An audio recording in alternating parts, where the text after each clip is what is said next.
The embodiment of the prophecy, man in the image of God.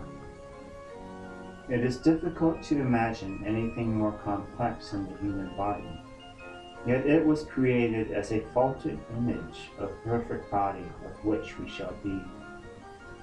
For when the gods created the first man, they said, "Let us make man in our image, according to our likeness, and let them rule over the fish of the sea, and over the birds of the sky, and over the cattle, and over all the earth, and over every creeping thing that creeps on the earth." God created man in his own image. In the image of God he created him. Male and female he created them. Genesis 1:26. For image is derived from the Latin word imaginem, which means to copy. Yet a copy is but an imitation of the original, and is limited by that from which the image was created. For as we know, our human bodies were created from dust of the earth, for the first man was created from the dust of the ground, and by the breath of the Spirit he was given life. Genesis 2:7. And as dust of the earth, our bodies are not immortal, but must return to be dust of the earth. For all go to the same place. All came from the dust, and all return to the dust. Ecclesiastes 3:20. And through the fallen image of mankind, the ruler of this earth has held all men hostage to be like dust of this world.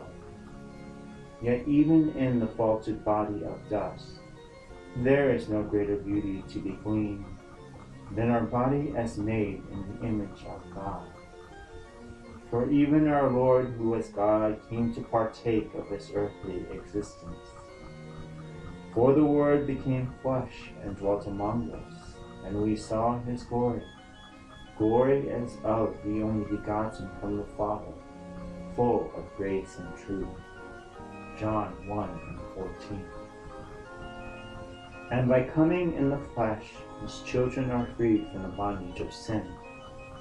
For the law bound all people to the flesh, for the weakness of the flesh causes all men to sin.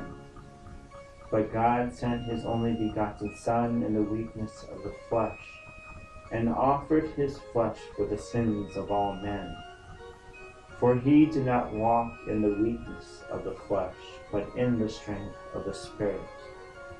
And those who are sons of the devil are condemned to the flesh of the earth, but those who are sons of the Father are blessed by the strength of the Spirit. Romans 8:3. Yet all men remain imprisoned in the flesh, while earth's ruler holds us captive in his grip. But the image of man's flesh gives us knowledge of its toil. For the rulers of this earth have spilled the wine of innocent men, and have fornicated with the oil of the earth.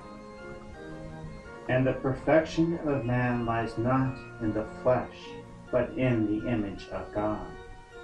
And the value of the flesh lies not in earth's gravity, but in the knowledge we obtain while subject to its hold. And now that the time is near, man strives to hold to life that is dear, but soon shall live in trepidation and fear.